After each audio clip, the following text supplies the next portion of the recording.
to Kobe on Japan's southern island of Honshu, the host city for the 34th AMF Bowling World Cup, the world's premier amateur singles championship. Kobe, on the western side of the island, is Japan's #1 cargo port and a popular tourist center for those looking to explore the old or the new in the Kansai region, which embraces its industrial neighbor Osaka and 80 kilometers to the southwest, the culture, tradition and greenery of Kyoto.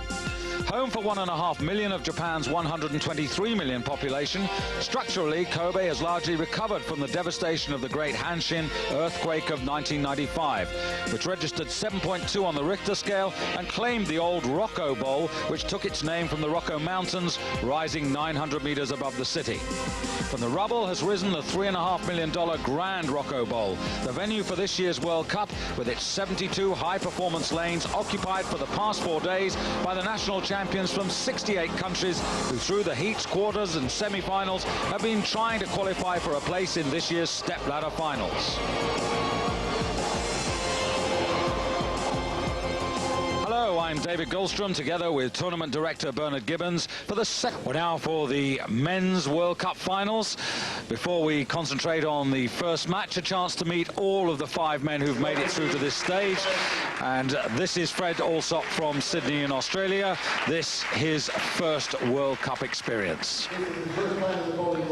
Well, by contrast, the man who took 4th spot is Jacques Guay. This his 4th World Cup finals.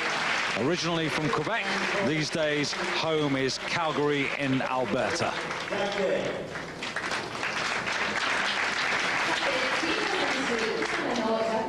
Qualifying 3rd, the man who carries the hopes of the host nation on his shoulders, Koichi Takahashi from Sapporo on the North Island. Incidentally, no Japanese bowler has ever won the World Cup. And then from Mexico, in the 2nd spot after the preliminary rounds, the powerful Mexican Mario Quintero. 11 times this man has struck a perfect 300. And very much the top bowler of the week, the man who must wait and see who he'll meet in the final. Cheng-Ming from Chinese Taipei, who comes into the World Cup final as the reigning World Masters champion.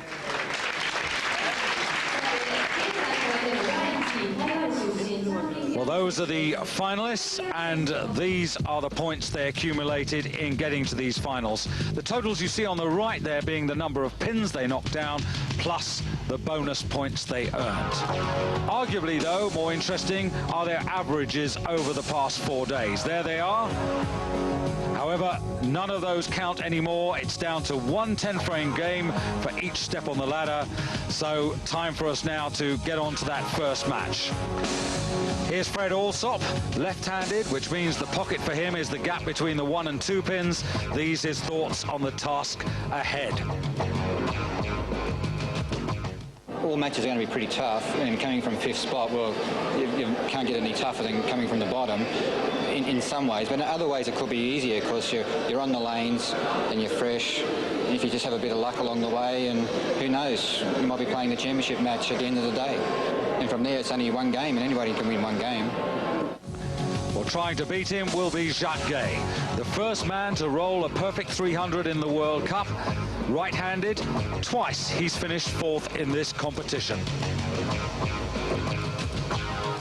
It's one thing I haven't won, and I have quite a few records, you know, but this one here is hard to come, because you may never come back out of Canada, so it's very important for me to win, but, you know, there's only going to be 1 winner, and hopefully I'll be the one. Well, here on the left in the VIP section, Mr. Akagi, the chairman of the organization, and next to him, to his left, Ben Peterson, executive vice president of AMF Bowling. And I wonder who they've got their money on here, Bernard. Well, hard to say. I'd say Mr. Akagi is waiting for the host country, Japan bowler, to have his money on that. But this man, Fred Allsopp, now left-hander, as you see, which many people would probably say has a better advantage. because of the fact that the lane isn't used on the left side. But that's not an advantage for Fred. Leaves 1, 3, 7 and 9 pins. Here you see it again. Remember, only 2 practice balls each of the players have had on these lanes before their first shot in the game. Well, that's a nasty combination to be faced with in your first frame. It certainly is. But I suppose you can say if you're going to run into trouble in a 1-10 frame game, you better do it early so you've got time to recover. But if he spares this out, he'll have done really well. No, I think he just decided safe than sorry, get the 3. Take the maximum number, yeah. Take the maximum number. Left the 7 pin over on the left-hand side. So an open frame, an opportunity right at the beginning here for Jacques Guay. He's the older of the 2 by 3 years. He's 43. But, neither of these men, the oldest 2, have ever succeeded in the World Cup. More of that after this first ball.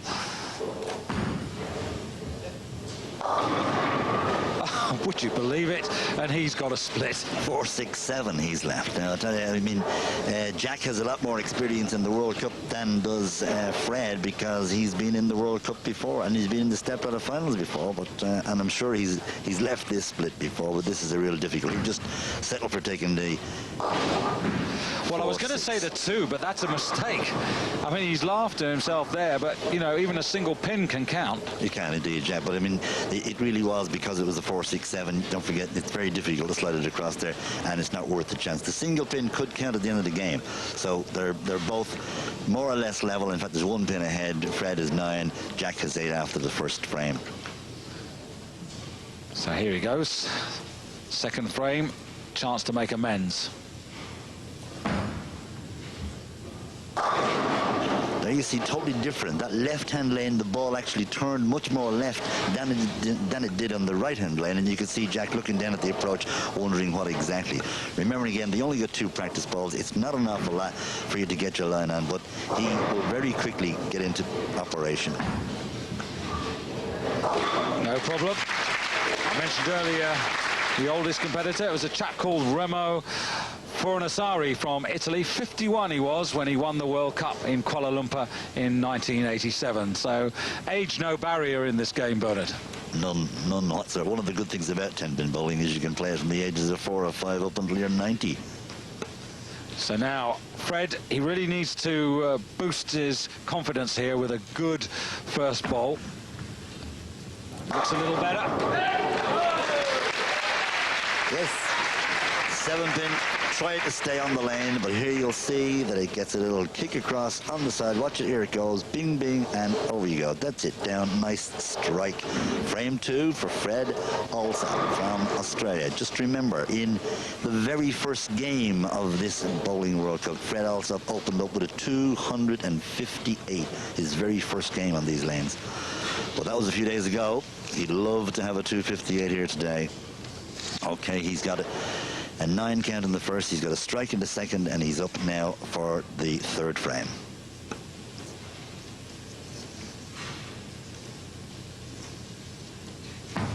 Good looking release, looks good. Great mix.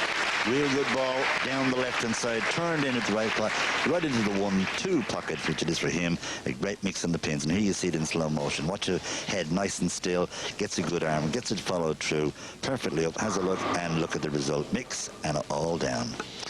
And Australian bowling generally going pretty well. He's the Australian Masters champion, as we now see Jacques trying to reply. And he strikes nicely. Now, is he beginning to find the line? Well, of course he is. He's such. Here we can see it again. He's such a good player. He's been there a long time at it. His first game in this tournament was 278. His very, very first game on strange lanes after a long journey from Canada here. So he is very experienced, and don't rule this man Jack Guay out. His 4th frame.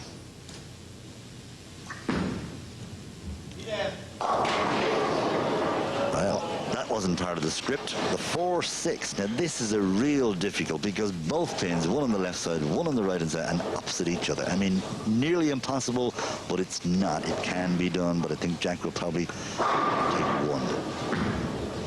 Going for it? No, just as you said, take the single pin out.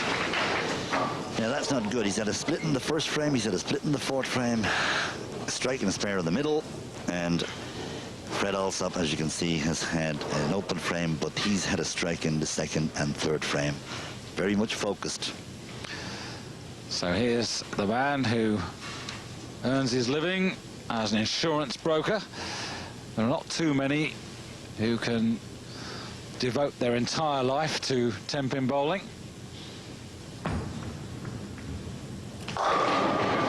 Just see the pleasure.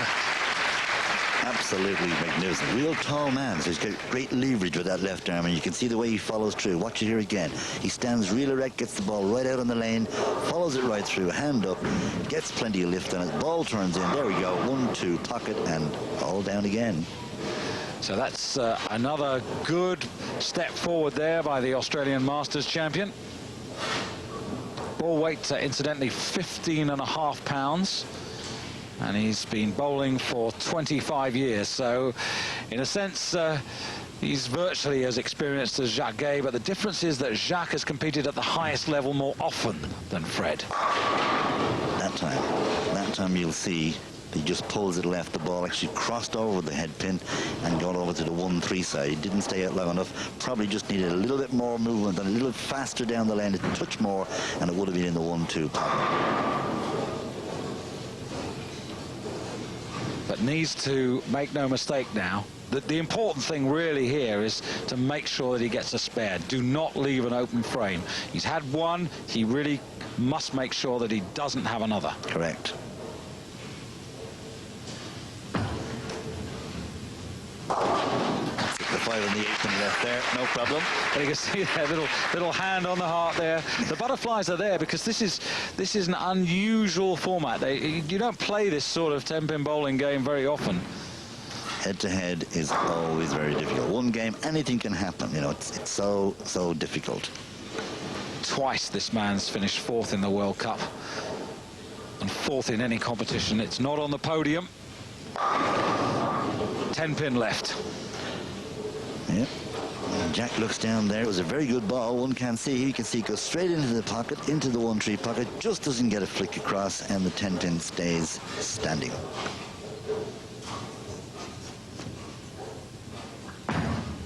Looks good.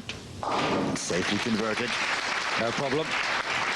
Canada, who won the men's title on 2 occasions. The last time was Ray Mitchell back in '72. The first occasion, though, was here in Japan, the very first time Japan hosted the World Cup in 1969 in Tokyo, and the champion then was Graydon Robinson. Well, I wonder whether Jacques can come back. Must have heard you. He must have heard you.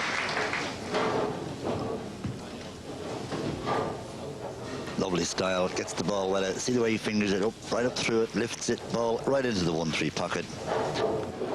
Maxine Nabel, the #1 ranked from Australia, watching a fellow countryman, Fred Allsoop. And as you can see, not much between them, nip and tuck at just about halfway.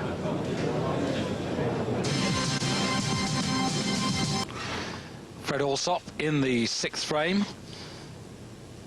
And interestingly, no Australian man has ever won the World Cup. Little tight, in too much on the head pin. Leaving the 4-7, left-hand side. The women, of course, have a better record. As you can see the score there for yourself. Cara Honeychurch, the Australian who won the title in '96, and of course Jeanette Baker, who had those back-to-back victories in '82 and '83. But Fred, as you can see, he's very serious about business, isn't he? Yeah, he certainly wants to be the first Australian man to win. Good shot. A little sigh of relief there from Fred. You get the sense that the butterflies are really in his tummy. Interesting, just looking at some of the stats, that out of the first 32 games, Fred had 2,200 plus games. That's an incredible average. Absolutely. Now, it's all so important the way you position yourself for the lineup. Get the feet in the right spot, The number of steps up to the foul line.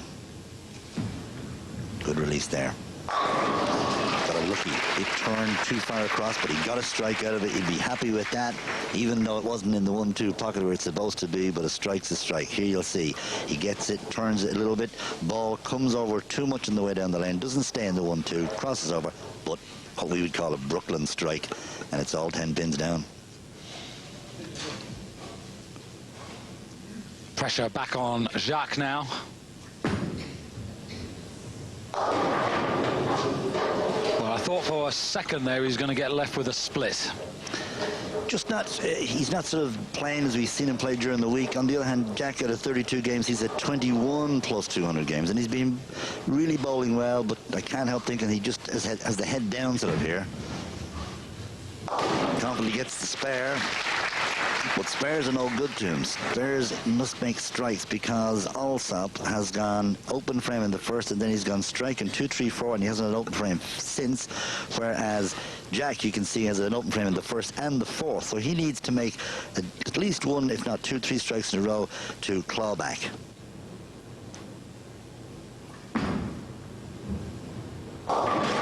Left it out too far. Just didn't make it at the end. Perhaps just threw it a little bit too hard. Just got by the number 1 pin. Here you can see it. It just cuts by the head pin. Only just barely clicks it. Kicks across. Doesn't get back. And it leaves the 2-4-10. It's that line just wrong. Just a little bit too wide. A little bit out too much on the right-hand side of the lane. Difficult. Oh. Well, that's class. That's why he's been in so many World Cup finals, because he's just such a good player. I mean, that's brilliant. Watch it here. Kicks across.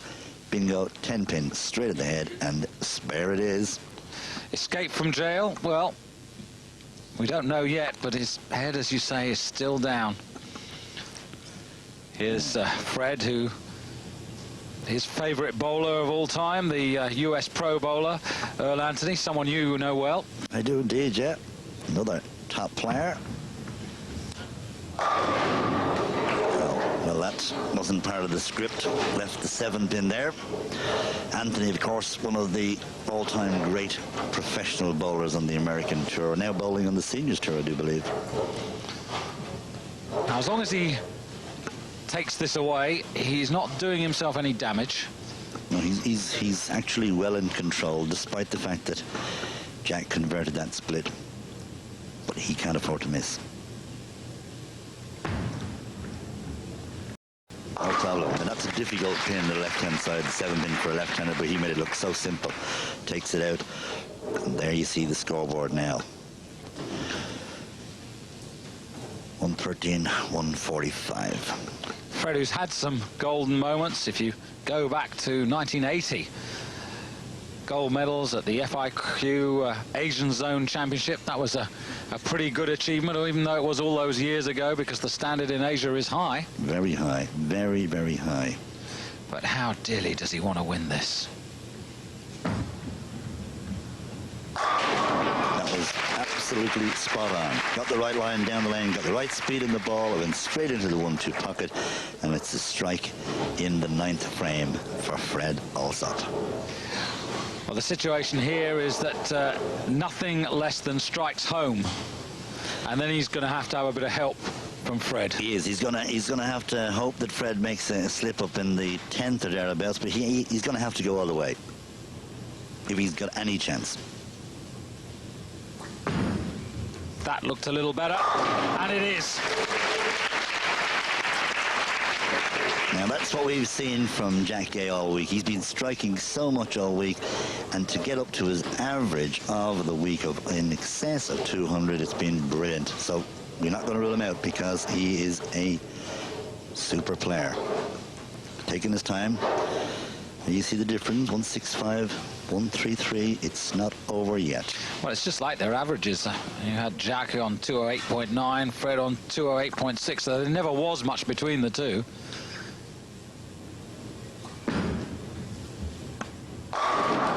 Absolutely spot on again. So he has found the line down the right side of the lane and straight into the pocket. So Jack is making a comeback. Here we see it again. Gets the ball well out in the lane. Watch the way he gets it out. Follows it right through.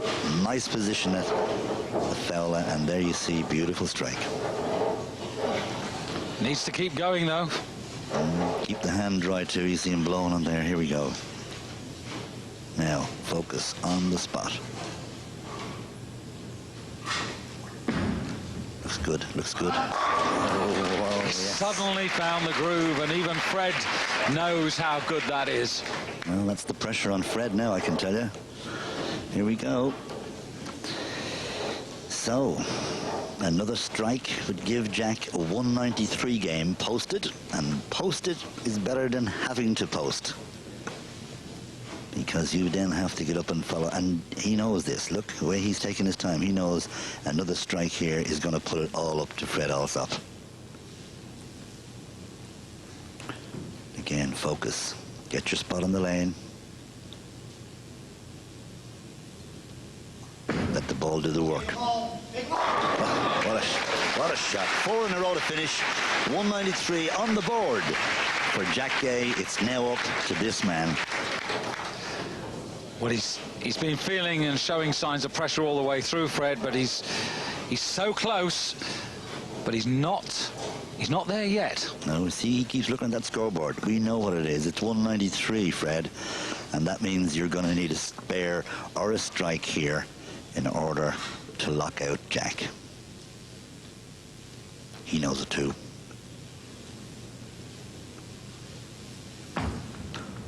Uh-oh. Well, lucky. You see that? He knows it's lucky. Hit it right in the middle of the head pin.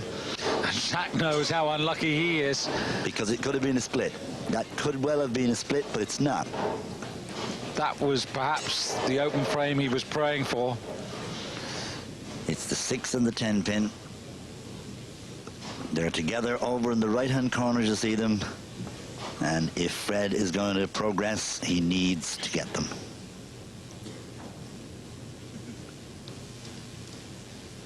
Game ball. That's it. Yeah. That was it.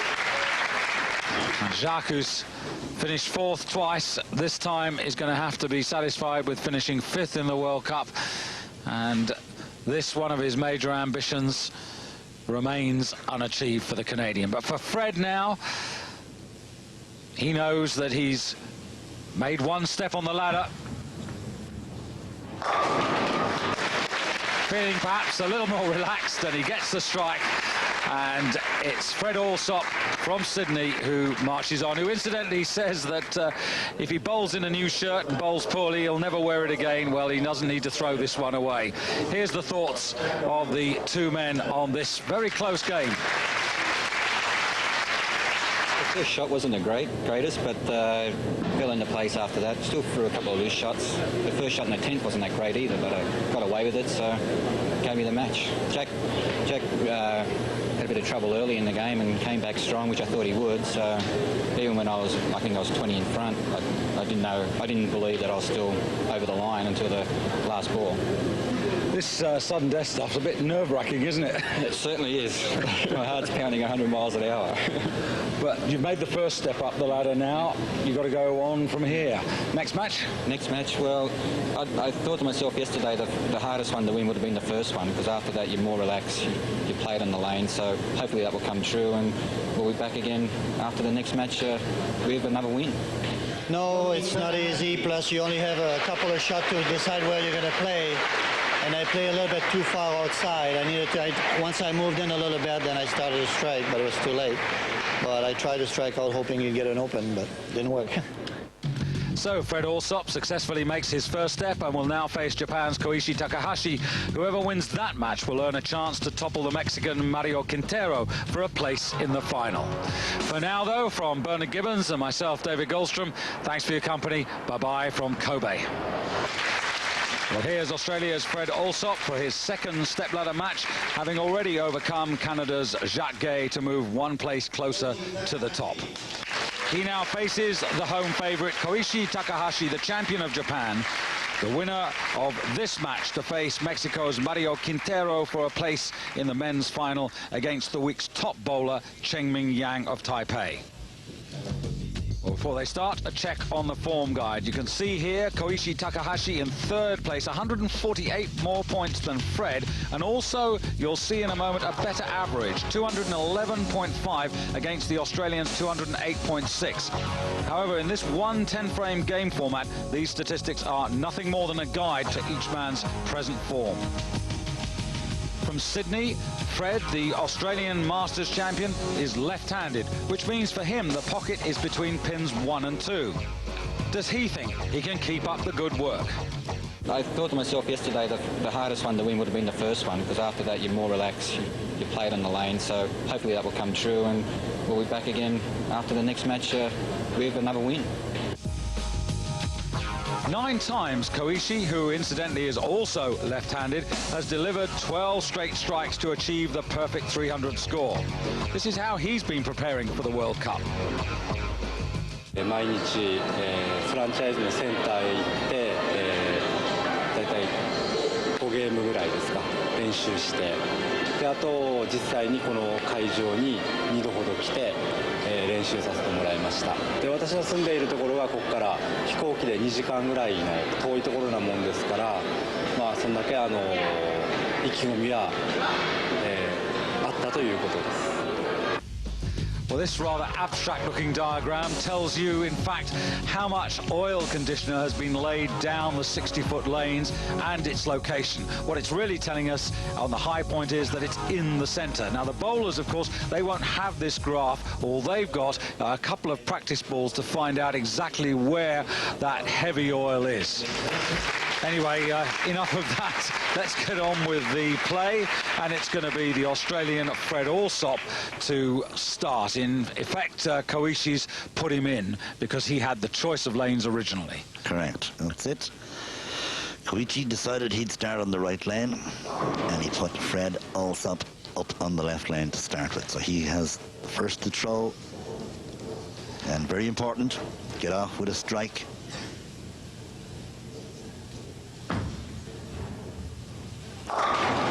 Not quite. Fred, of course, who beat Canadian Jacques Guay in the first step-ladder match, so he's actually moved up from 5th and is now trying to move up to a guaranteed 3rd place, but there's nothing for 2nd, 3rd and 4th in the World Cup. The prize is to be champion. It's all about prestige, it's not about cash. Which might seem a little strange in these days, but this is a special competition. 33 bowling World Cups there have been before today, and every year it's the one that these men and indeed the women want to win most of all. Certainly is. Now Koichi.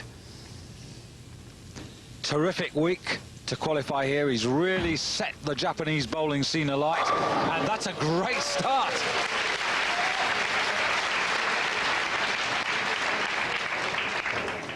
Beautiful ball, absolutely spot in pocket.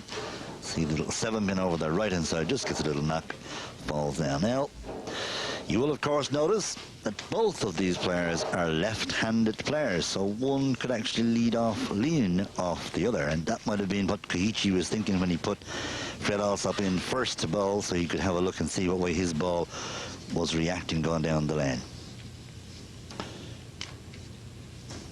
Already on 1 strike. Beautiful, absolutely beautiful. He's bowled really well all week, has Koichi. He's absolutely been on spot-on form, some phenomenal games. In fact, he opened up with a 259 in his very, very first game of the tournament. Real tall, gets right up to the ball, right into the 1-2 pocket. Beautiful. I'll tell you the other thing about him is they say he's 43 years of age. He certainly doesn't look it. No. Now Fred. He's just had a flavour of what he's up against, and he's got to try and deal with this and give himself another spare. He just doesn't get it quite out far enough. It comes in just a bit too high onto the head pin and leaves him with the 2 and the 4 pin left standing. You can see he looks a bit not as confident as he did in the first game that we've seen. He doesn't seem to be quite that confident. Although it's the same pair of lanes, nothing has changed. And that looks good. No problem. Probably the fact that he had to sit and wait until Koichi came in and go through the introductions. There he's talking to his coach and having a look, what's wrong there? I've just got a 9 spare, now I've got an 8 spare. You know, I need to make an adjustment. Do I move left a bit? Do I move right a bit? Quick look at the scoreboard tells him. He needs to avoid those open frames that he had in the first match. I mean, that's absolutely paramount. Both of these men in the World Cup for the first time representing their countries. And as we've mentioned before, neither Australia or Japan in the men's division have ever won this competition. It's quite amazing because they're both very strong at it. Here we see again the real tall figure of Fred Allsoop. Gets the ball well back, very straight left arm as it goes straight through.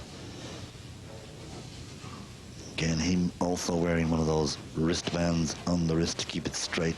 Gives him a bit more leverage as he comes through the shot. Attacking the 7 pin here, and no problem. Nice and smooth. And there you see Koichi strike, strike, strike. Yes, very much in command. Bowling here in Japan, well, 1861 in Nagasaki, the first competition, in Yokohama in 1864, and here in Kobe, 1869 in the Kobe Foreigners Club, the first tournament. But it really burst into major popularity during the 60s. Oh, what a roll this man's on. Yes, gets it down the left side. Looked a little bit on the light side as it was coming down the pocket. You see how well it's hanging out the left-hand side. Doesn't meet it full meat, just gets a little bit, but never mind, the mix is real good. He's absolutely a perfectionist in all of his preparation. As he said right at the beginning, he even took the trouble to fly down here from home on 2 occasions to get a feel of the lane. I know you might think that's an unfair advantage, but he's on home territory, why not? But, you know, he had to pay the money, had to come and make the time to do it. Paying off. Absolutely fantastic. This might be a little premature, but wouldn't it be great if we could see a perfect 300? Wouldn't it just? We did have one this week, remember, that wasn't on the television. Yes, Paul Boyle of England. Perfect 12-strike game. But I tell you what, Fred Allsop must be feeling this already. See, to have 4 strikes reeled off at you.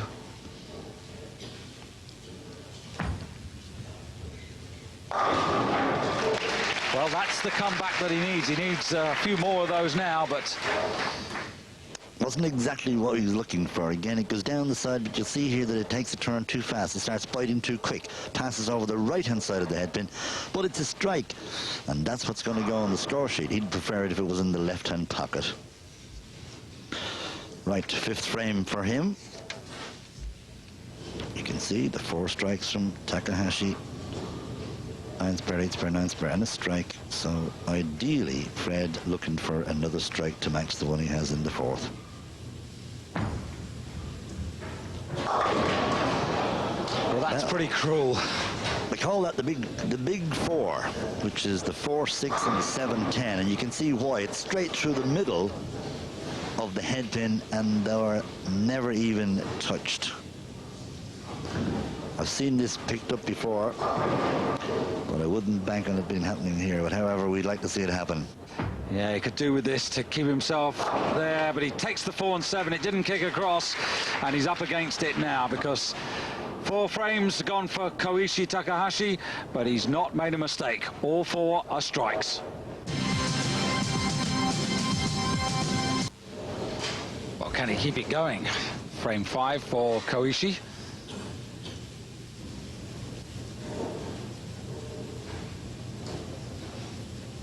And the crowd crowd has grown a little bit. The word has got around the bowling centre. There are one or two who've squeezed in. And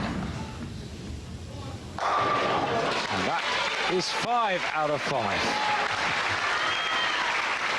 Well, he's nearly halfway there for the perfect game. And here we see he supports that left hand of his with the right hand, gets the arm really straight, but follows through real good, solid at the foul line. Good delivery, and 5 strikes to prove it. Fair to say that if he keeps going like this, he's got to beat his average for the week so far of 211, that's for sure.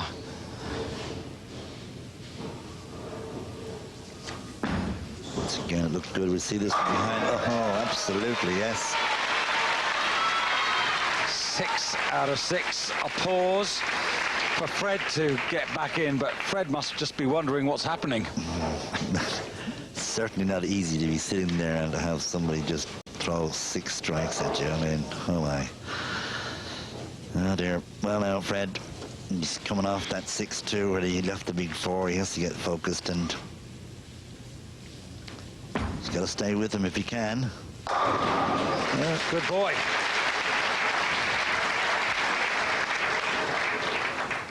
You have to stay calm, don't you? You just have to put all of that out of your mind. And he's certainly done it here. He's keeping calm. He's looking down, got the spot on the lane, got the ball out there, and we've seen the result. Strike on the board. And he's still having a look up there. So, wondering, can I, or will he make a mistake, or can I just keep going with my strikes? Don't forget, it's only the 7th frame. Yes, he can't worry about what Koichi does. He's got to just focus on what he does. That's not good now. That's not good, Fred. Once again, he's crossed over that head pin. I don't think it's a particular problem in picking up the spare. I think it's just the fact that he needs strikes. Yeah, for sure. He knows that the double there would have given him maybe a little bit of glimmer of hope, depending on what Koichi Takahashi would do. But you've got to keep making the marks on the board. Solid spare anyway. So the Australian national champion sits down. Maxine Noble, the top seed Gemma Burden to her left there, the British bowler who won the title back in '95. But this is the man who's the centre of attention. I'm surprised to even hear any other balls in the background. I thought everybody would have been in to watch this. Looks good too. Just a tad unlucky. I mean, it really was good. Here we see everything is right. Everything is perfect right up to there. Just refuses. That 6-pin nearly got a nap, but nearly didn't do it. So therefore it still remains. And the perfect score of 300 now, unattainable. Whatever happens, it's going to be a terrific score. And he's dominating at the moment. So simple a style. There's nothing forced about it. He's just so easy in his approach up to the foul line. Releases the ball, gets to follow through. And there you see the 6 strikes and a 9 spare in the 7th. At this stage, there's quite a bit of work to do for Fred Alsop. You see on the fingers there, he has these covers that go over those 2 fingers that he uses to put into the ball and then the thumb. Most unusual. You don't see very many people do that. Obviously, he's got some protection on the skin. And you heard someone say in the background, yes, they knew before that ball was halfway down the lane that we were back in strike mode. Probably back in strike mode. I think they'll be selling a lot more of those little finger grips as well for people who put them on the fingers if they think that's what's doing it. But well, I hate to say this, whatever Fred does from here, it's not going to be good enough. Even if he strikes all the way out here, he's, I'm afraid, up against a man who's in, I should say, or going through a purple patch. Yes, and it's amazing we see the difference in Fred Alsop from the previous game that he played. It's just not the same thing, and one doesn't understand why that it's just not going. But again, it's not easy when you're up against somebody that's bowling so good, and obviously the home player as well, and the crowd here are all behind him, but Fred will keep going.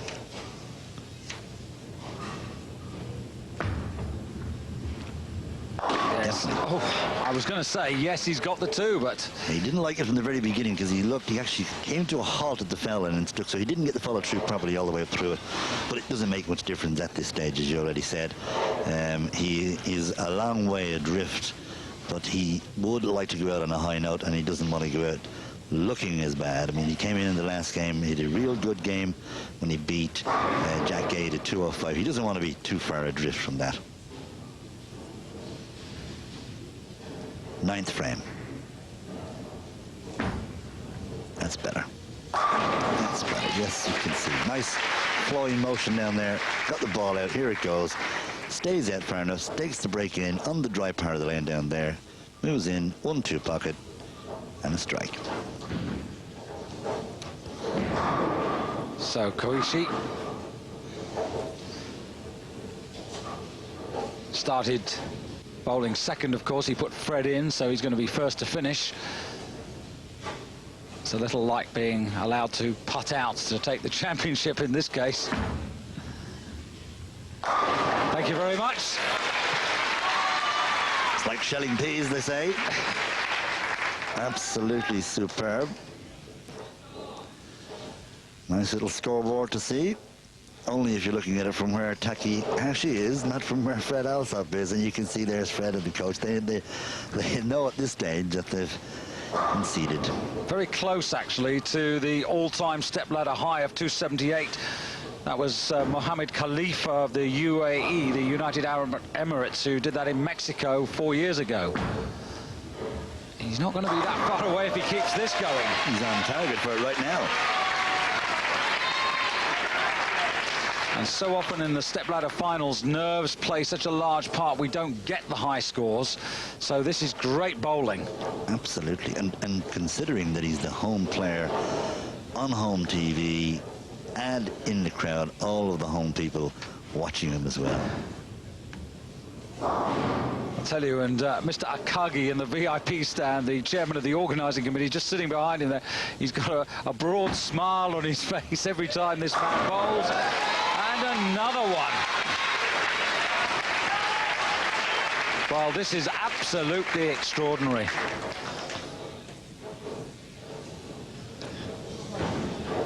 This is true world class. Absolutely, and I'm sure we're all hoping that can this be the first victory. He has another matches to go yet, don't forget, but he certainly has this one really well wrapped up here.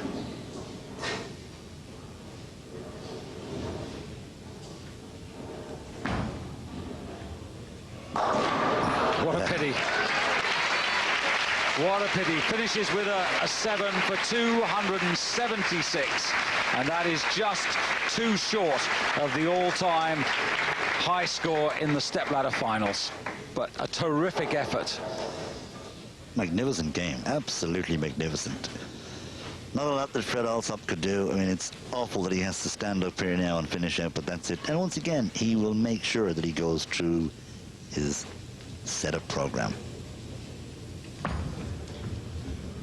Oh, well, it doesn't make much difference at this stage, but... Yes, the man from Sydney smiles wryly.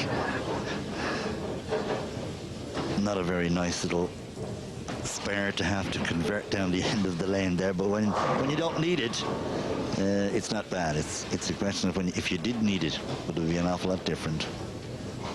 Well, these do get pulled off occasionally. It's the 6 and 7 pin.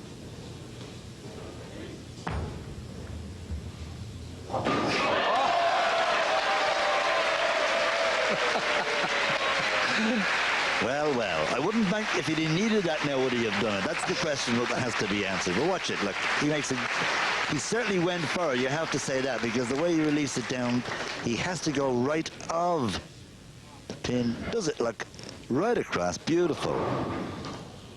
Thank you very much. 7 pin is out. Well, we've seen world-class bowling from Koichi, and there you've seen a world-class shot from Fred. Beautiful. Nice way to finish for Fred, too. It should have been a strike. Should have been. 7 pin stayed up. 169 game for Fred Alsop. 276 for Koichi Takahashi.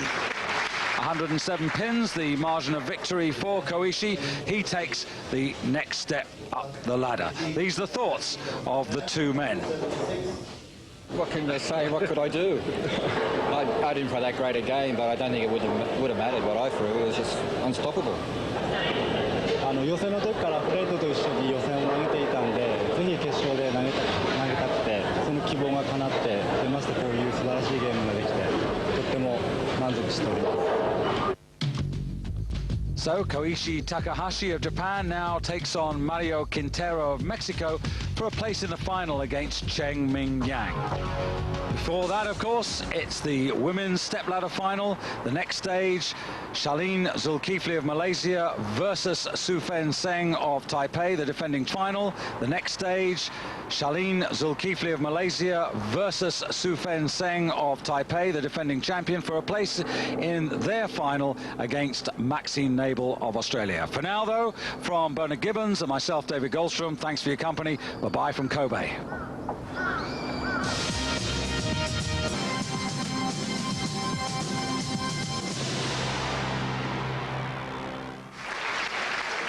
Hungry for a place in the final, Japan's Koichi Takahashi, who previously destroyed Australia's Fred Allsop with 10 strikes for a game of 2-7-6, just 2 pins short of the all-time high game record for the stepladder finals.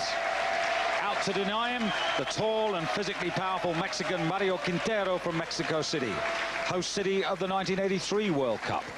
The winner of this match to face the top bowler of the week, Cheng-Ming of Chinese Taipei, in the World Cup final. Mario only 24 points ahead of Koichi after all of the qualifying rounds. Fred Allsop, Koichi's victim, confined to 4th place on the ladder, having previously beaten Canada's Jacques Guay to move up a place. The averages for both men almost identical. Well, first we take a look at Koichi. Left-handed from snowy Sapporo on the North Island. Twice he's flown down to Kobe to practice on the Rokko lanes. In training, he'll put in at least 5 games a day. やはりいいスコアを出すと、ストレス解消にもなるし、その結果として、商品をいっぱいいただけるからです。A keen swimmer when he's not bowling, Mario's been preparing for this day for the past 11 years. Right-handed, he's a prolific striker. Pues entreno diario 2 horas diarias, entre 10 y 12 líneas diario. Well, here's something the two bowlers won't have seen. This is the chart that shows how the oil conditioner has been laid down the 60-foot lane. The different lines indicating the different distances down the line, with the bottom line being closest to the bowlers. A bit scientific, but for them, it's, as usual, just a couple of practice balls to find out where the heaviest oil concentration is. Anyway, it's Quintero in white who's asked Koichi to start, and that's happened quite a bit in these stepladder finals, maybe just wanting to gain a little bit of information. So here is the home favourite Koichi. Fantastic game before to qualify for this final, having beaten Fred Allsop of Australia with a fantastic 2-7-6, and he's got 9 out of 10 for his first ball there. Now, he would have been hoping to get in here with a strike to immediately put pressure on Mario Quintero, but he's let it a bit loose and didn't quite make its full way right up to the pocket, so he's going to have to be happy with a 9 count. Left the 3 pin still standing.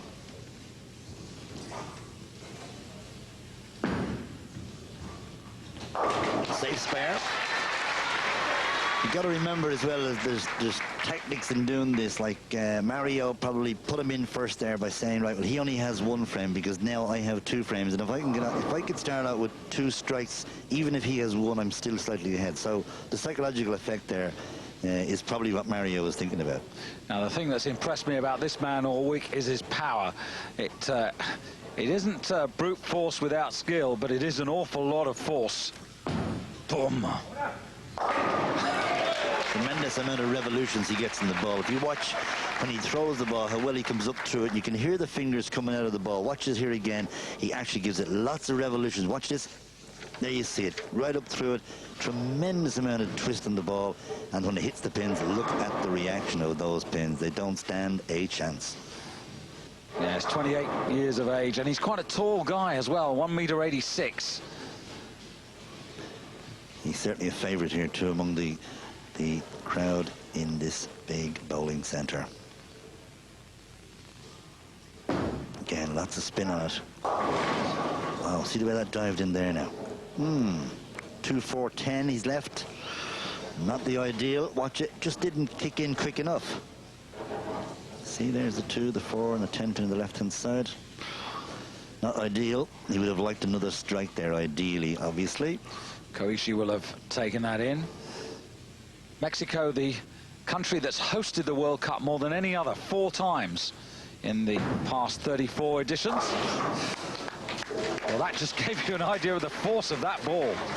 That's the thing with these players, especially here with Mario. On spares like that, they try and throw it as hard as they can so the ball doesn't get a chance to react on the surface. It'll just go straight in the line. So they've got to be accurate in that case. Maybe we'll think about getting a speed gun in future just to check that out. Tell you what. Wouldn't be a bad idea, actually. We might just try that sometime, yeah. Be an interesting statistic. Koichi now.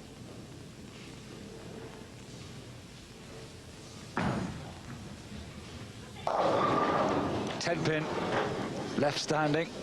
Again, good ball, though. Look, actually deserved a strike, I thought, when it was on its way down there. You'll see it again. He gets nicely through it, gets it well out on the lane, all the way up, nearly goes over the foul and does a bit of stick. But everyone right there, reaches the pocket, but the 10-pin just doesn't get it knock at all.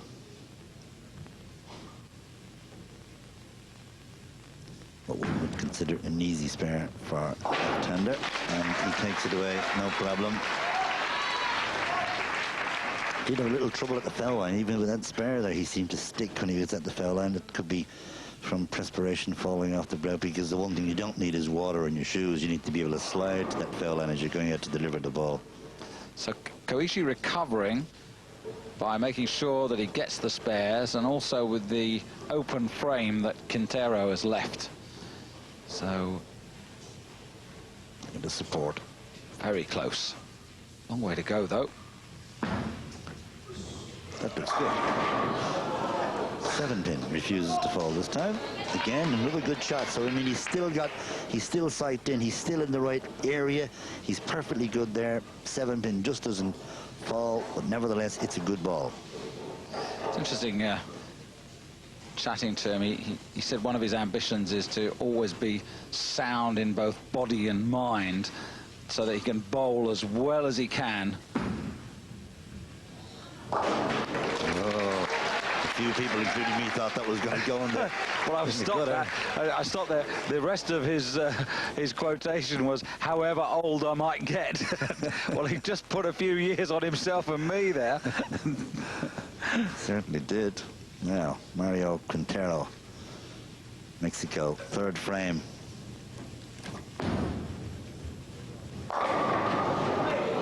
Wow. Now, was he unlucky or was he what? I mean, that was a super shot. Super ball right down. Watch this. The 10-pin refuses. There we go. Look. It's still wobbling. I tell you what, this man really put some power into it. And I would suspect you'll see at the 10-pin here, he'll throw it really hard, and there'll be no time for the ball to deviate, then it'll just go straight out, I would imagine. There you go. And see the power, the pin actually is up going back up the lane. It's quite interesting. Mario, who's rolled plenty of 300s. Oh, and now that's bounced straight back out. That's the power, you see. He hit it, but it came straight off the back, and it was just so fast, it's come out over the sweep. So somebody's going to have to go for a little walk down the lane. And as always on these occasions, there's a round of applause for the serviceman. Who, hop, where's he going? Make sure he doesn't walk in the lanes.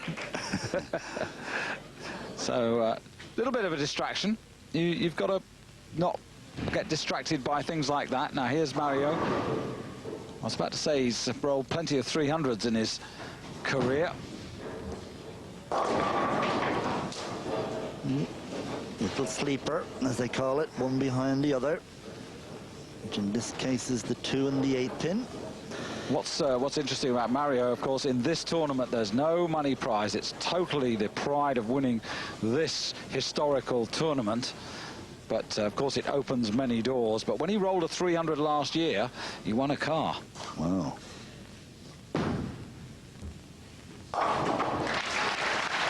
Watch as we go through this game at Mario, and you'll see how far down the lane his ball will go, and then it sort of suddenly takes that left-hand shot into the 1-3 pocket, much different than what we've seen by any of the other right-handers. So Koichi from the North Island of Japan. Remember, he's been down here to practice before this tournament. Incidentally, there's quite a lot of snow up on the North Island. Winter's set in, although it's pretty nice here in Kobe.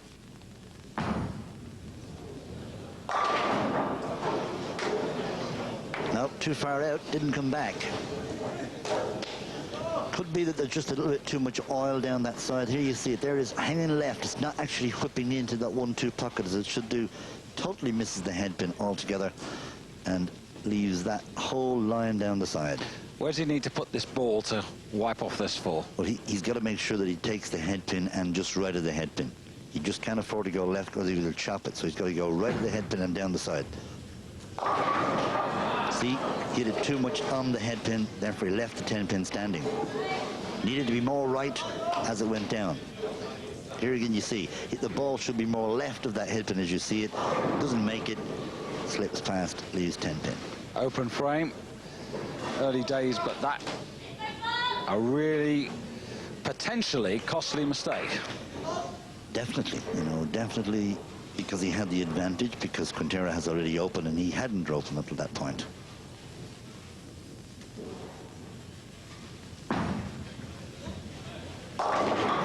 Again, left it out that little bit too far. Not coming back to the pocket for him, an 8 count. And competitive bowling in Kobe. Well, the first tournament, 1869 at the Foreigners Club, which today, that site is occupied by City Hall. And there's a commemorative bowling ball and plaque that were put there and actually survived the great earthquake of 1995. But they'll put another one in that park if this man could go through to the final and win it, I'm sure of that.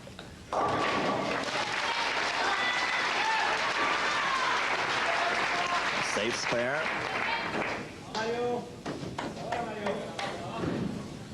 Now Mario, you can hear the crowd. Come on Mario, come on Mario. He's got quite a few friends here over the last few days he's made.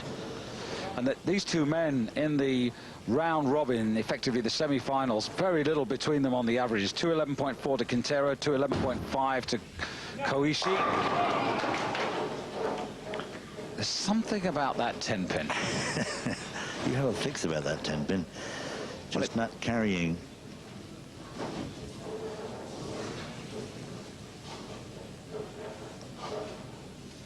So Quintero now with a chance to really nip ahead.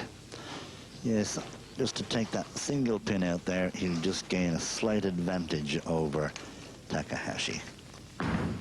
Very strong, straight at it. No problem, 9 spare. He'll move into the 6th frame.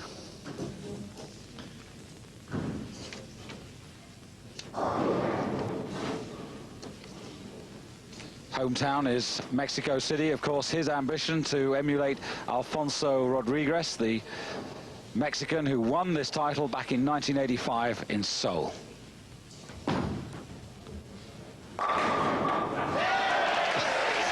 See, the 10 pin got a kick that time and down it went. And that's what he's lacking over the last few balls he's shown. Here you'll see it. 10 pin tries to stay up. Overcomes and knock you. Get down. Okay, so it's a strike in the 6th for Quintero. And now, watch Takahashi. Well, a strike is what he needs. No question. He really needs to start to find the sort of form he had against Fred Allsop. Oh, that's cruel. Quite amazing, the big four. That's the 4-6 and the 7-10. Look at, you see where it is. It's going straight in on top of the head. But now he could have got a bit of luck there, and he might have just left 2, or he could have left 3. But it's really a very, very difficult spare to convert. We'd seen it in one of the earlier games, and it's not what Koichi Takahashi wanted to leave here. Quite a different player than we seen in the last match. Well, that's right, when he won with a 2-7-6. People always ask, oh, why is it so different? It's the same lane that he just left not long ago playing on, but I suppose the pressure of being the local man and just not being able to find the line. He did have to wait a little bit while Mario had 2 practice balls, and all that sort of tension builds up. Well, some people also ask, is it fair that, you know, one man has to play perhaps 2, 3, 4 games whilst the finalist just sits in the wing, stays fresh, and just has to bowl 1 game? But then on the other hand, you could say the man who's had the experience on the lanes could have an advantage because he knows them that much better. So yeah, it cuts both ways. It does, it does, it does. And I mean, in fairness, there is 4 practice lanes set aside for the players, so they have been warming up, so they haven't been coming in here cold, and they did get 2 practice shots in each of these lanes. Right, it's frame 7. Koichi Takahashi, Japan. That's better. Much better. Here you see the ball biting at the end of the lane where the oil is not, and grips in and straight into that 1-2 pocket. Well, Quintero still has the advantage, effectively 10 pins ahead of Takahashi, but he still has to play his 7th frame.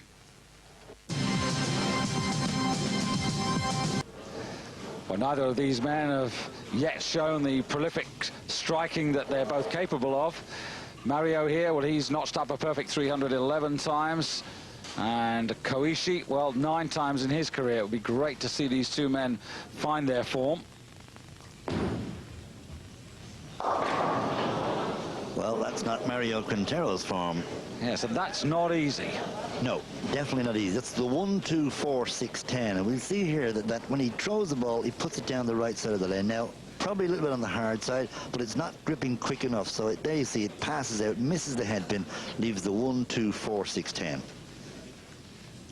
Right here, at the speed he throws, he's going to hit the 1 pin and knock down 2 and 4, and then take out the 6 and 10, I would think. There you go. With his speed, he can do that.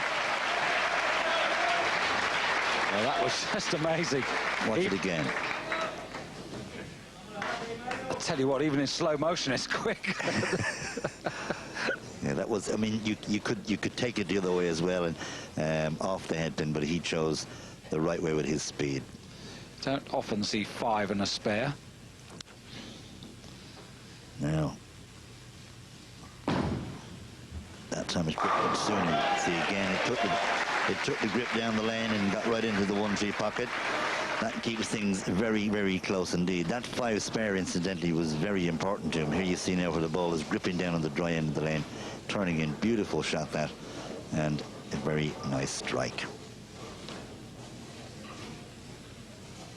So Koichi certainly under pressure now. Without a doubt, but still, it's tight. But that's, again, the perfect answer. Somebody, well, there we just have a look at this replay, but you'll see when he turned around, he said that somebody, actually, we could see it as well. There was a slight flash that somebody was using a camera, which is, again, prohibited in the bowling center because of putting the players off. And there behind Koichi on the left there, Mr. Akagi, not only the chairman of the organizing committee, but president of the World 10-Pin Bowling Association. I think he's probably as nervous as anybody at this moment.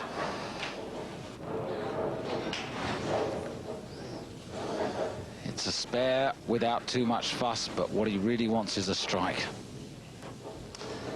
This is not a high-scoring game, but nonetheless, it's really close. This is still possible for Koichi. Well, it is, but this spare is very important. Very important.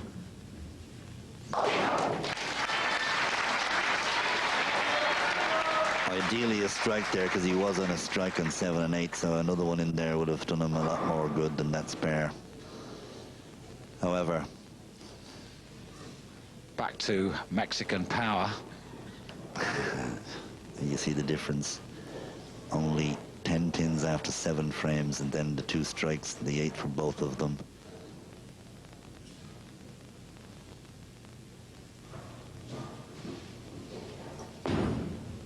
That was the important one. 9th frame strike there for Quintero. Watch it again. This thing grips down there, moves right in, and there's no doubt about it. That's a strike.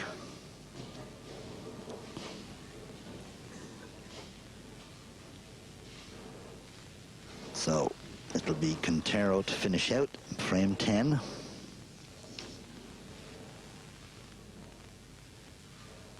He still hasn't won it, though. Not by a long shot. Strike would do it, though. Wow. He's got a split. Isn't it unbelievable? But that, when he bends that ball so much that way out there, it keeps coming, he misses the headpin, it goes straight in there. Again, we've seen that he's left the headpin again. Look, that's the 1-2-4-10. You know, and he's had that before. We've seen him there in the 7th frame where he left the 1-2-4-6 and 10. But the interesting thing here is, if he doesn't get this, he opens it up for Koichi. Well, that's the fundamental here. And that's the risk you run when you go to finish out. God. 2, it should have been 3 at least. So close. If we see that on replay, that was so close. Watch this. He misses the headpin. He just needed to get a touch on the headpin. Now that really opens the door for Koichi, because he's finished. That's Quintero on 177. At the moment, he's effectively got 145. If he can get a strike, that will take him to 155 plus the value of that ball to 165. And then he'd still need another strike and at least 2 to tie.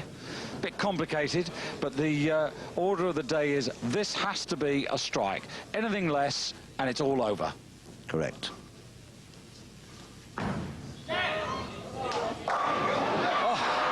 I don't believe that was so close.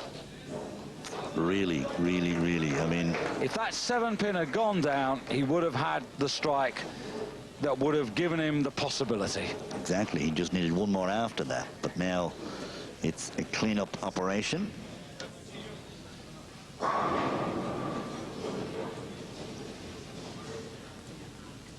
Well, it's academic, really. And that was in the gutter before it came back, so it isn't going to count. Right. And he knows it. A scrappy game, really. Quintero wins it by 14 pins, and he goes through to the final against Cheng-Ming Yang.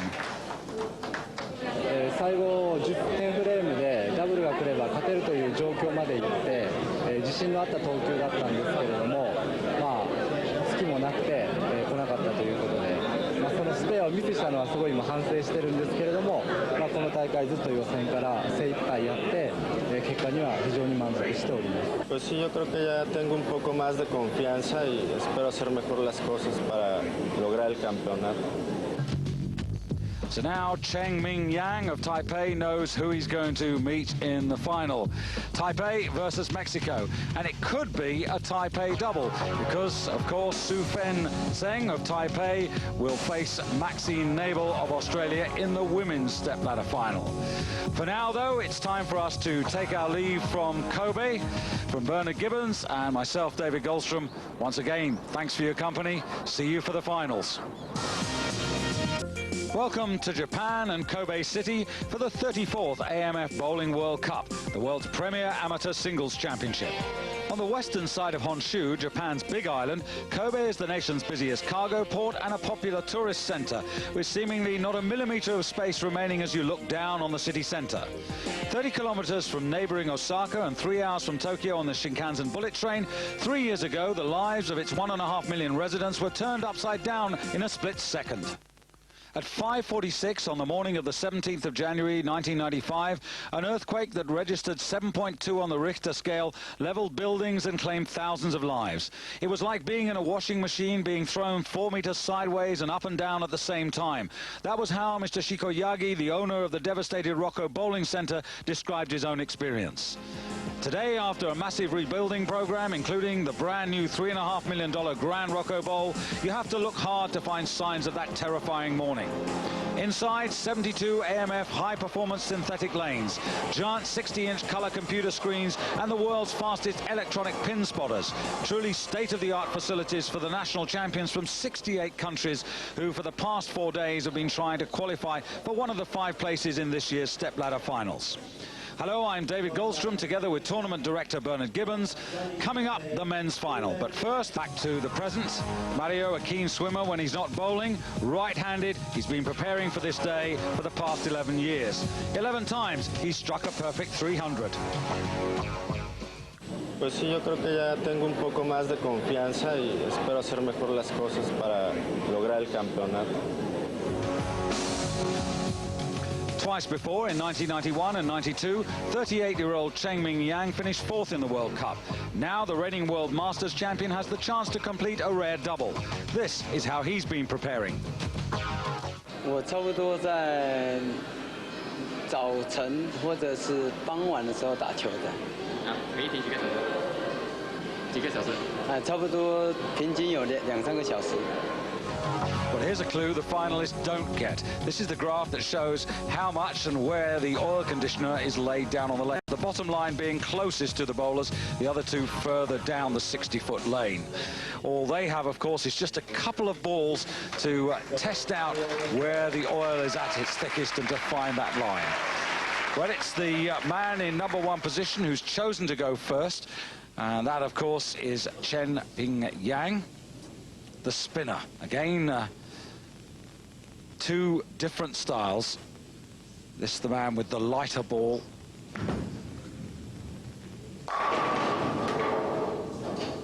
And 1 pin stood proud. Yes, indeed, the 5 pin, and here we see again the action of the spinner bowler, where he gets the thumb, turns around the back, gets the fingers out, thumb really pushes it down the lane, gets the spin. This case here, he nearly got it. The 5 pin is still rocking away there. Uses a different ball for the spares, but cleans up. Interesting decision for him to start now on the left lane. I would have thought that he would have started on the right lane to give himself the double frame start. However, his decision, so it'll now be Mario Quintero from Mexico, his first ball in this Stepladder final. Good release. Yes, just couldn't see the action from behind his hand, but certainly got plenty of action on it. Here we can see the slow motion replay. 10 pin is about to stay up, but unfortunately it gets a little tap. Or fortunately for Mario. I was going to say, what do you mean unfortunately? Oh, unless you've already decided to take sides with Cheng-Ming. No, not yet. No, it's only 1 frame gone and 9 more to go. We're strictly neutral here. Now, Mario. Oh, it's very wide, very wide. He knew himself once he let it go. He gets his hand really under the ball at address when he's got it cupped underneath. Gets it out there. He's such a tall guy. He slows it, tries it down the lane. Went too far and left the 1, 2, 4, and 10. Now he's got to make sure he tries to convert this. So he's got to try and get the 1 pin on the left side. Wrong side. Wrong side, and that's an open frame. Here you see it hits the head pin 2 head on and just clips out the 1 and 2 and leaves the 4 and 10 still standing. Not a very good start.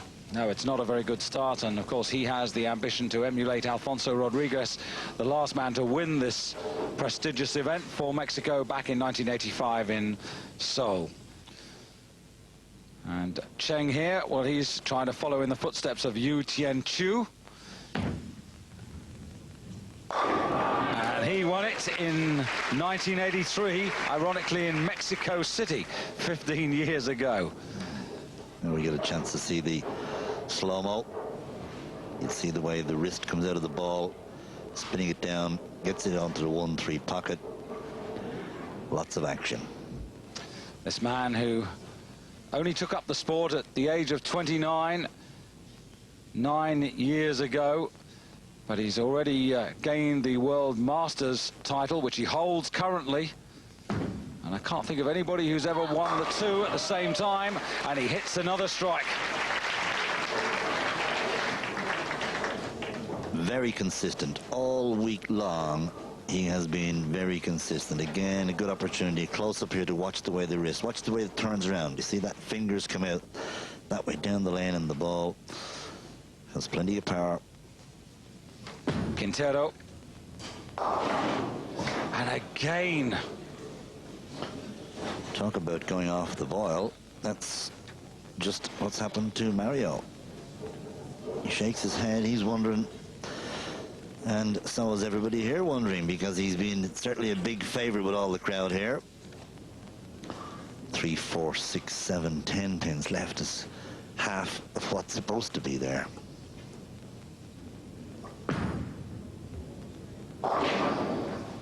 Well, you're right, Bernard, because he had a great round robin, the semi-final. Won 6, lost 2, but that was arguably the best stats of anybody amongst the 8 who were in competition at that particular time. Better than Cheng-Ming, in fact. He's going to have to get himself into gear here quickly, because now we're into the 4th frame, and he's already had the openers in 2 and 3, so he needs to definitely make sure he closes this either with spare or strike. And he just can't get this right at the moment, Bernard. No, he's betwixt and between. He keeps trying it in one direction. Here you can see it's diving in very quick, right in on top of the headpin, straight through. And look at that, the big 4 of the 4, 6, 7, and 10 pins.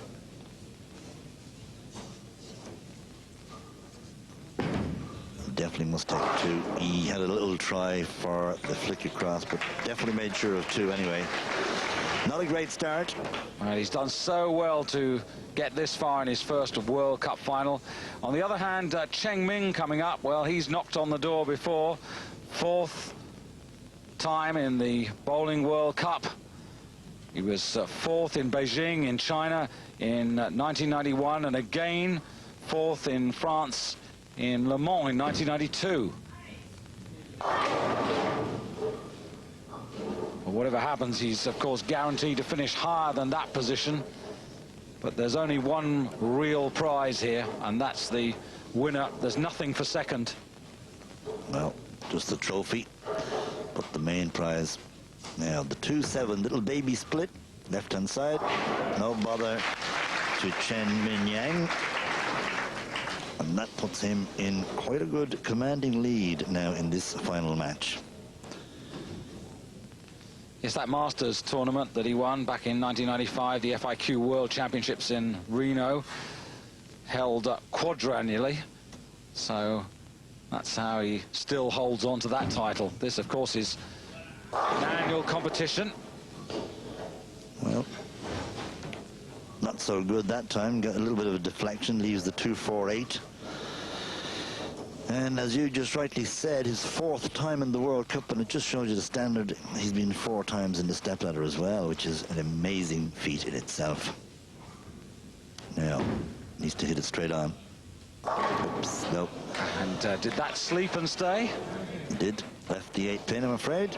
As we'll see here, even though he gets it, it's just too far on the right side. There we go, flicks over.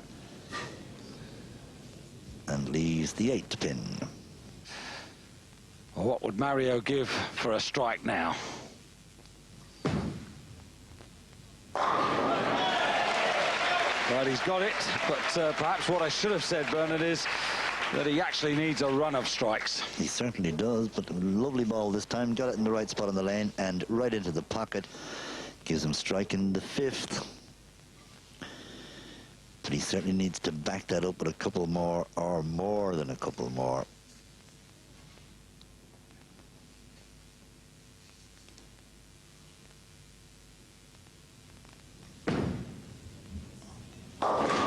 Once again, it's throwing it too far out on this left-hand lane, and it's not coming back to the pocket for him. Out there, 2-pin nearly goes, but still standing. I'll tell you what, he's wearing a little golden owl as a luck charm, but it's gone to sleep, I think, a little bit. It's a night owl. Night owl. So Mario spares off the 6, but he's still 30 pins off the pace. Pin stands tall. Went to a different side that time on this lane. He went down more left-hand side for his strike shot. Doesn't take a lot of time for those spares, if you notice. Oof. And maybe he should have taken more time, because I think he's just got away with that. Let's just have a look at this in slow motion. It certainly looks like it's lost it at this stage, but by the thinnest of margins. If that had gone in the gutter, even if it had come out again, it wouldn't have counted. But as it is, he scrapes a spare, and maybe that's despair for Mario. Still keeps him in front. There he's gone down the right side this time. You can see the difference there. He changed his angle down on the right-hand side in frame 7 and gets himself a strike. Watch it again. It's amazing watching that ball. You can watch it all day and just watch the action of those pins. Just amazing the way it runs along the front of the pins. Incredible. But then sends the energy across to the left at the same time.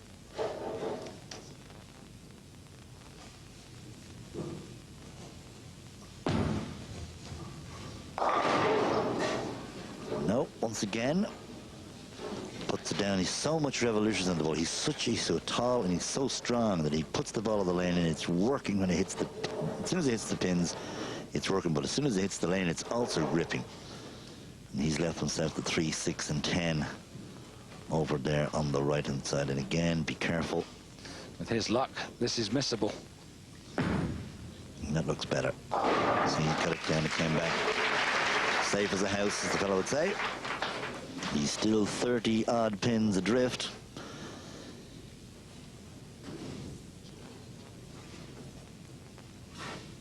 A urgent need for strikes for Quintero.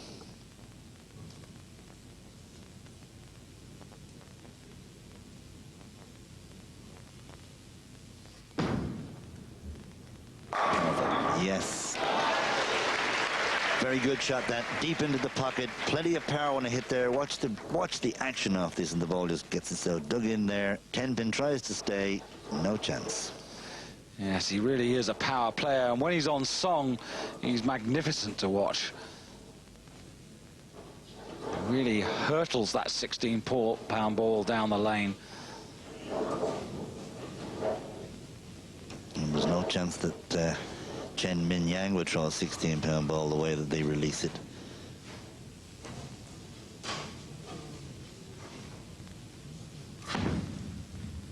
Once again, yeah, you see, you can call it when it's just down the lane. He knows, I know, when looking at it there, pins have no chance once that ball starts rocketing towards the pocket. Here we can see it again. It just, the pin action is incredible. And just like a runner in a way, approaching the last couple of 100 meters of the race, he's just beginning to kick and move away. But he certainly is now. Yes. Very, very difficult to beat. And here we can see this wonderful action of the ball. Very, very few people have actually copied this, or even, well, lots have tried, but very difficult. But watch again the action. It's amazing. You say that Quintero has been popular with the crowd and the fans, but so has Cheng. I've been plenty watching his matches and applauding his expertise. Mario, yet another. How many splits has he had in this? 1, 2, 3, 4. Hard to believe, isn't it, after all the weeks playing, that he can play so well and then suddenly come out. And I mean, it's got to be disappointing for him as well to be here in front of all of the people on the television. But it's happening right here. Well, the saddest thing for many of you who maybe won't have seen any of his earlier games, that this is arguably his poorest match of the whole week, and that's so sad, because he is a much, much better player than you're seeing now. Oh, by far a much better player. And Cheng knows that he's got this.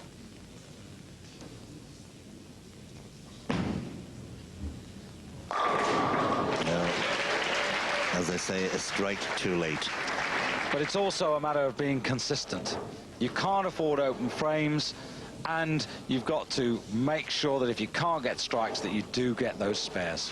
Vitally important. Spares are so important.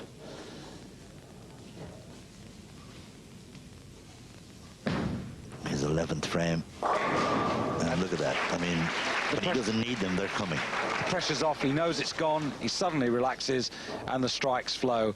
But his undoing, I'm afraid, the open frames in 2, in 3 and in 4, and that's where he's really lost this title chase. Yes, too far. At the beginning, he certainly lost it there. Those splits in frames 3 and 4 did him no favours at all. He finishes off there with a 7 count. That only gives him a game of 152, which has really got to be his lowest game of this year's Bowling World Cup. Well, it is, and he's averaged 211, so he's got to be bitterly disappointed with that. But here's, you can see for yourself, there's Cheng, strikes in the 8th and 9th, and already 144 points. Thank you very much. That's another one. Wraps it up. You know, watching him here all week bowling, every game he was bowling in the 230s, in the 220s, 230s, all the incredible, absolutely, very, very few mistakes. And it's one of those balls, and we keep saying this about the spinner ball, that it does make very few mistakes. If you can master it, well and good. Looks good too.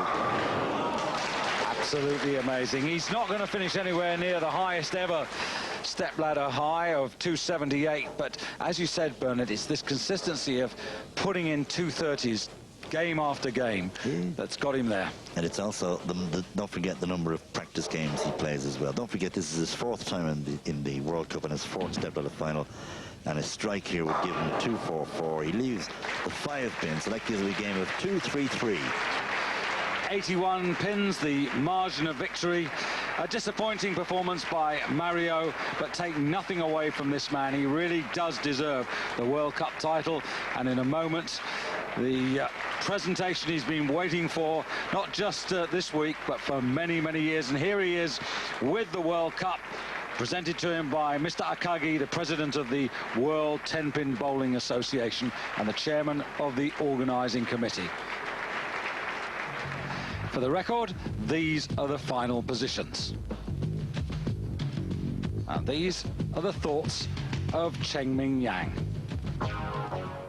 我认为当一个选手不打球要打球，当国家队当然是要尽力而为，然后能打，今天能这么好的成绩，都是我们的领队教练照顾之下，让我们能安心的打球。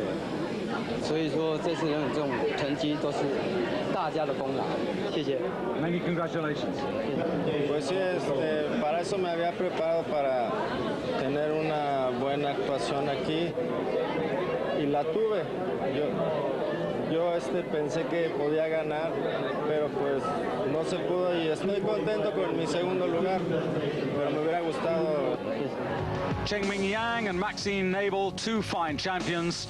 Time for us to take our leave. Next year, the World Cup will be in America. For now, though, from Bernard Gibbons and myself, David Goldstrom, bye-bye from Kobe.